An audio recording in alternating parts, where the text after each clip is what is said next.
Hello, my name is Tim Healy, and in this video we're going to be discussing filtering in the grid.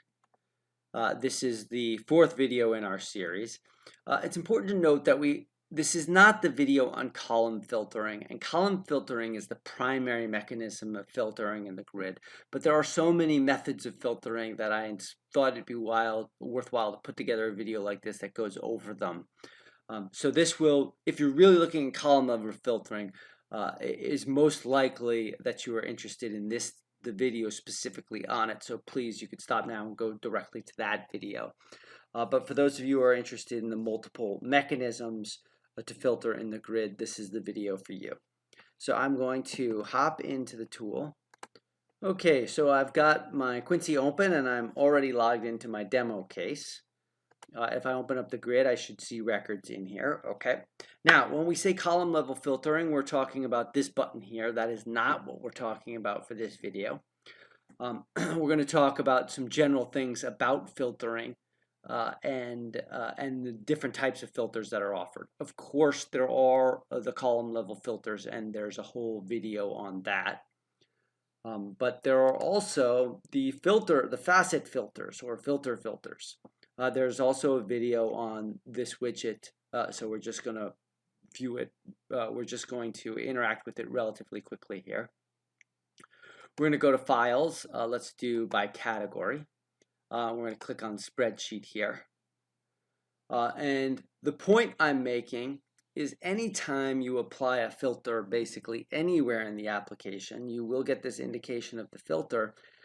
But you will also get the grid being actually filtered exactly like you'd expect. So you can see right down here it says there are 3 filtered items. Regardless of the grid size you have, you may have pulled in all the data, you may have pulled in only some fraction of it, but it will tell you how many are reactive to your overall search right here in the grid. So filtered items is 3.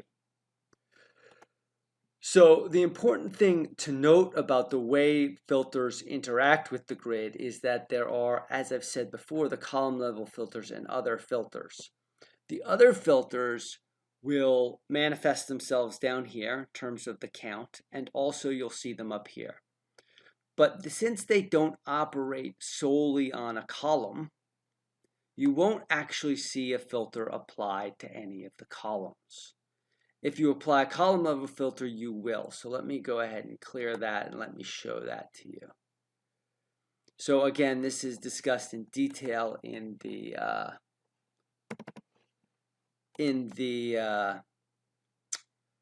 column level filter video. But you see here, I filtered on 33, and it applied the filter, and this column is now highlighted. In addition, you'll see that that filter shows up here. So the biggest point to take home from this video is that there are effectively, more or less, there are 2 types of filters that are of significance to you when dealing with the grid. There are column filters. They are these things, and they apply directly to a column, and they will show up here. And then there are other. Other will manifest itself only in terms of an icon up here and the filter count here. And other includes searches. For example, if I do federal and search on that, a filter has been applied. It is a search filter. And you can see there are only 8 items. But we get no indication of that in the grid. So when you are utilizing the grid, if you're getting results you don't expect, check one of the 3 key sources for filters: column level filter, which will show up here, a other type of filter, which will show in an icon up here, or a search, which shows here obviously. So I'll go ahead and clear that. That's really all I wanted to show in this video. Let me add actually one other thing. Let me show you how to set up default filters. Let's say let me go ahead and apply that search again.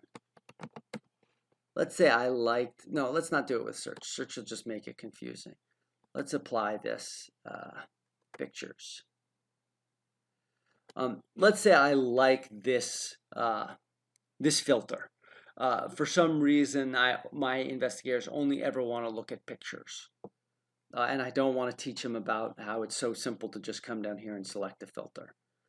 Um, and by the way, look, I applied this filter. There's our indicator right there.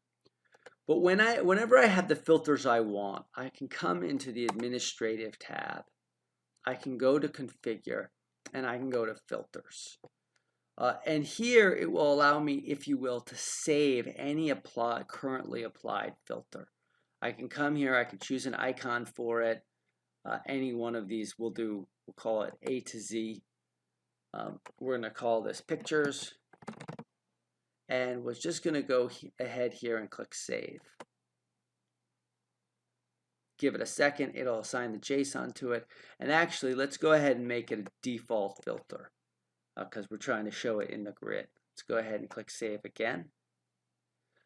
If you saw, it briefly showed up here as an icon, but when we made it a default, it got removed because we're talking about the grid here, and the only kind that will show up in the grid is the default filters. Let's go ahead and refresh. Now look, now we always have, even if we clear this filter, we're always going to have that picture filter applied because we have made it a default filter in our grid. The only way to get rid of that filter is to go ahead and click here and clear it, and then it will restore us back to our normal set. Excuse me, when you clear those filters, you generally have to refresh, and that'll get us back to our normal set. There you go. So that is filters in the grid. Again, it's a really extensive topic, but we hit on it in so many different places. So hopefully you can get your content if you're interested in the filters widget, go review that video, and so on and so forth. All of these are filters that can be applied, but again, each has its own separate videos. So hopefully this is a good basic overview. Thank you very much.